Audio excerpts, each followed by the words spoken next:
शुभ प्रभात बच्चों। आज हम अपनी वर्कशीट नंबर 49 में न्यू चैप्टर स्टार्ट करने जा रहे हैं, आनुवांशिकता एवं जैव विकास, heredity and evolution. What do you mean by heredity या अनुवांशिकता किसे कहते हैं? Transmission of traits and characteristics from one generation to other और फ्रॉम पेरेंट्स टू ऑफस्प्रिंग्स, यानी कि विभिन्न लक्षणों का एक पीढ़ी से दूसरी पीढ़ी में जाना या पेरेंट्स के जो कैरेक्टरिस्टिक्स या लक्षण हैं वो बच्चों में आना क्या कहलाता है? हेरिडिटी या अनुवांशिकता। जैसे कि लंबाई, वेरिएशन, विविधता। एक ही स्पीशीज़ में प्राणियों के अलग अलग लक्षण के बीच जो अंतर है उसे हम क्या कहते हैं? विविधता।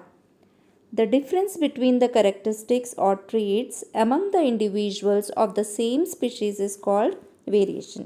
For example, we see variations in human being जैसे कि eye color, hair और skin color। तो मनुष्य में ही हमें कितनी विविधताएं देखने को मिलती हैं। आप यहाँ जो डायग्राम देख रहे हैं उसमें सबसे पहले आपको सेल का स्ट्रक्चर दिखाया हुआ है और सेल के अंदर एक न्यूक्लियस है। न्यूक्लियस के अंदर आपको थ्रेड लाइक स्ट्रक्चर नज़र आ रहा है जिसे हम क्रोमोसोम कहते हैं या गुणसूत्र, और ये क्रोमोसोम बने होते हैं डीएनए से। This is DNA.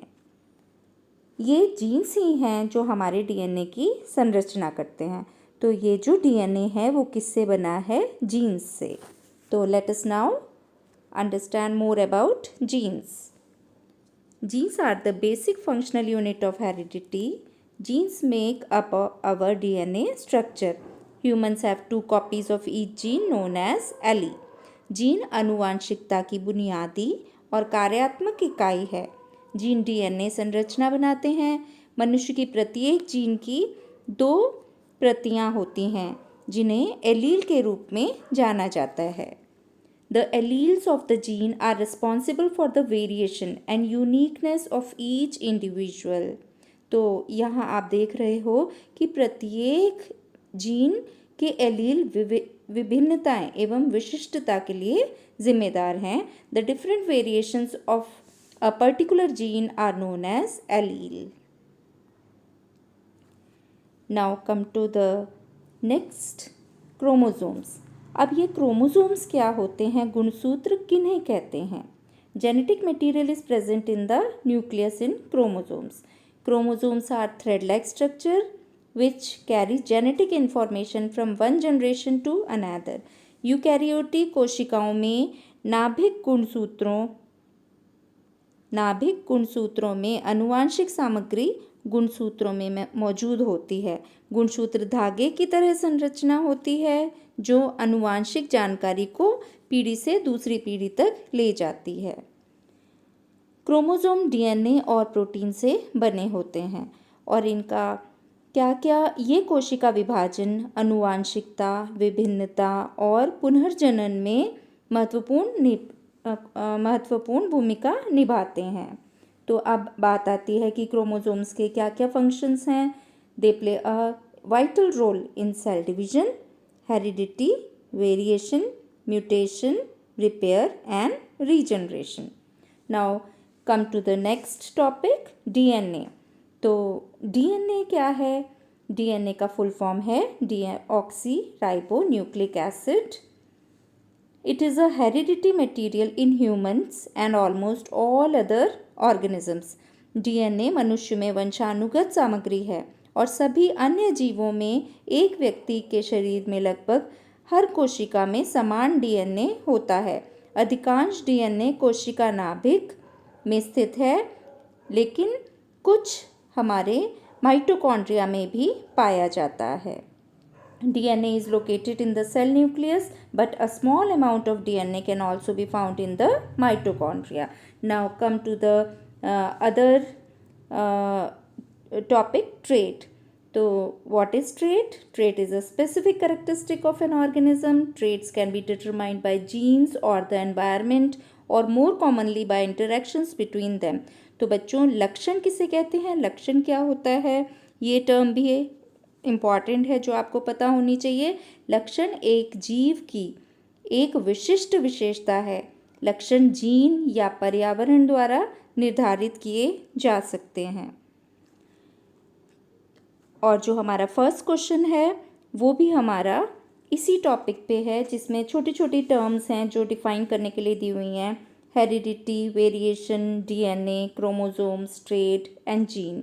तो उम्मीद है आपको ये सारी डेफिनेशंस आ गई होंगी और ये जो टर्म्स हैं अच्छी तरह से क्लियर हो गए होंगे। तो हम अब अपने नेक्स्ट टॉपिक पे आ रहे हैं, accumulation of variation during reproduction, यानी कि जनन के दौरान विभिन्नताओं का संचयन। Inheritance from the previous generation provides both a common basic body design and a subtle changes in it for the next generation. What would happen when this new generation in its turn reproduces? The second generation will have differences that they inherit from the first generation as well as newly created differences. तो पुनर्वर्ती पीढ़ी से वंशानुगति संतति को एक आधारित शारीरिक अभिकल्प एवं कुछ विभिन्नताओं प्राप्त होती हैं। दूसरी पीढ़ी में पहली पीढ़ी से आहरित विभिन्नताएं एवं कुछ नई विभिन्नताएं उत्पन्न होंगी। चित्र में इस स्थिति को दर्शाया गया है जबकि केवल एकल जीव जनन करता है, जैसा कि अलैंगिक जनन में होता है।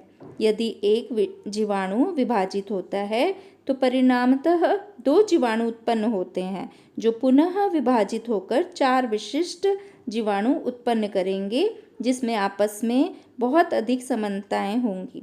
तो यहाँ पर बच्चों आपको क्या समझाया जा रहा है कि अगर हम फिगर 1 देखें तो फिगर 1 में आपको एक बैक्टीरिया का स्ट्रक्चर दिखाया हुआ है और आफ्टर डिवीजन ये जो 2 बैक्टीरियाज हैं ये देखने में काफ़ी सिमिलर हैं, एक स्लाइट इसमें चेंजेस हैं, लेकिन जब ये फर्दर डिवाइड हुए तो हम इन चारों में देख रहे हैं कि इनमें और डिफरेंस आया।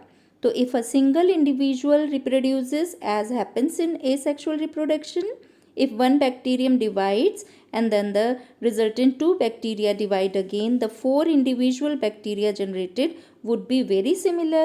There would be only very minor difference between them generated due to small inaccuracies in DNA copying.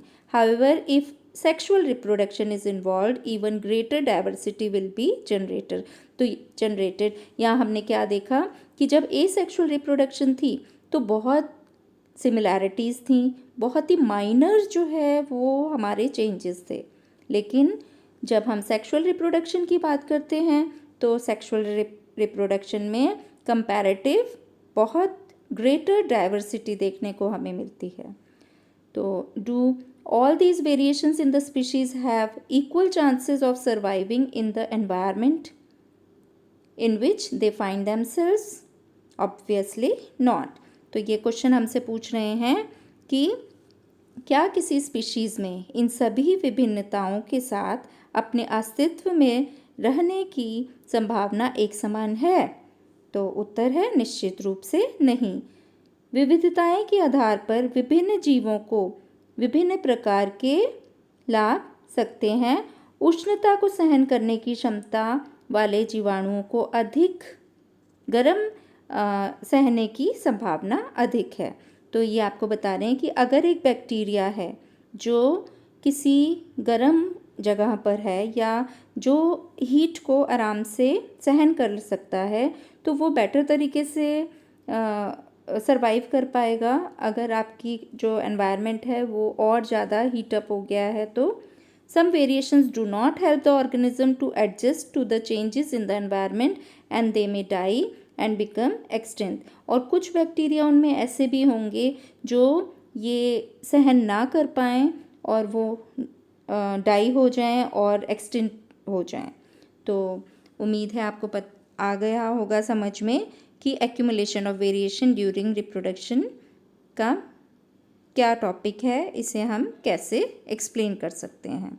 तो इसी पर आधारित एक क्वेश्चन है If a trait A exists in 10% of population of an asexually reproducing species and a trait B exists in 60% of the same population, which trait is likely to have arisen earlier? तो यहाँ से हमसे पूछा जा रहा है कि एक लक्षण A अलैंगिक प्रजनन वाली समष्टि के 10% सदस्यों में पाया जाता है तथा लक्षण B उसी समष्टि में 60% जीवों में पाया जाता है, तो कौन सा लक्षण पहले उत्पन्न होगा? यहाँ पर आप देख रहे हो कि परसेंटेज किसकी ज़्यादा है? लक्षण B की। तो trait B is likely to have arisen earlier in asexual reproduction because this trait has been replicating and existing in a higher percentage of population. और लास्ट में आपको कोविड का भी एक मैसेज दिया हुआ है कि हमें नियमित रूप से अपने हाथों को साबुन और पानी से धोना चाहिए. Hope you understood well. Thank you.